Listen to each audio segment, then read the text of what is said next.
Hello everyone, I'm Mike DeAngelo with That's Entertainment, and this is your video review of Metro 2033 by 4A Games. It's rare for a video game to be modeled off of a book. For the first many years of gaming, it was hardly ever done. However, as time marches on, more and more novels are finding a place on home consoles, usually with good reception. You may be reminded of some of the classics, like Dynasty Warriors and Parasite Eve. This generation, and this year, has already left us with a game based on an epic poem, Dante's Inferno. One of the latest iterations of books begetting video games is Metro 2033. Based on the award-winning novel of the same name, it has a lot to live up to. But it also has the stigma of being a PC-based game that was eventually ported to the Xbox 360, a move that usually ends up being synonymous with low quality. So does this game end up ascending beyond the besmirched ports of the past, or does it fall below the typical higher quality of titles based on novels?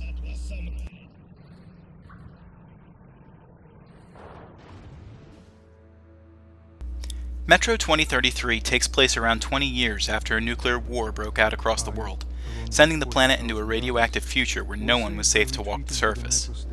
People are forced to find refuge wherever they can, and for many of the citizens of Old Moscow, they flee to the metro stations beneath the capital. They live together, bolstered by unity and hope, and survive as best they can. But life is hard. The metros become like city-states, and new ways of cohabitating are born.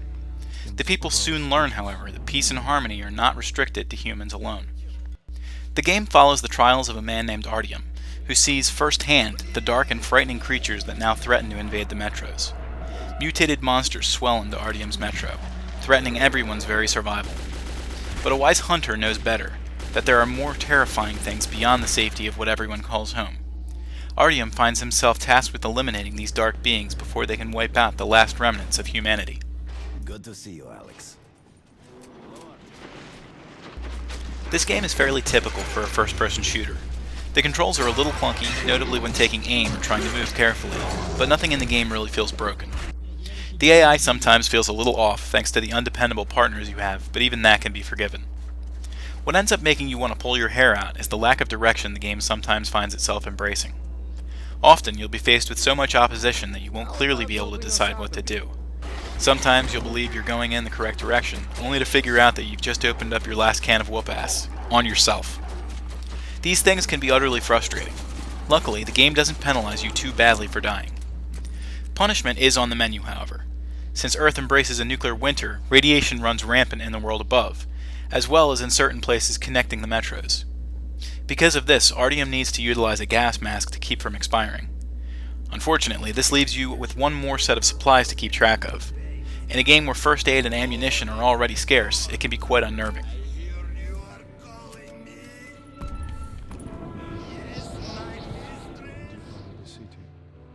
One of the strangest things about Metro is that it doesn't always feel committed to a certain style.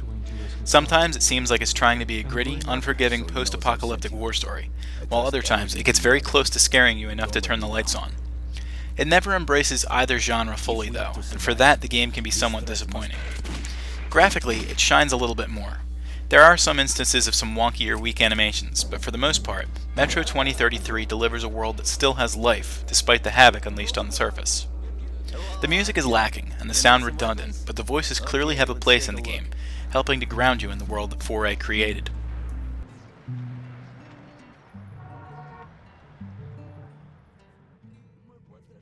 Unfortunately, if you're looking for a lengthy game that can be played again and again with new experiences, Metro can be a bit of a letdown. The game is painfully straightforward, though you can find a few places where you can try a different approach to reach victory. There are choices to be made throughout the game that affect the ending, but it may seem like a huge chore to go through them all again if you've missed certain opportunities in your original playthrough.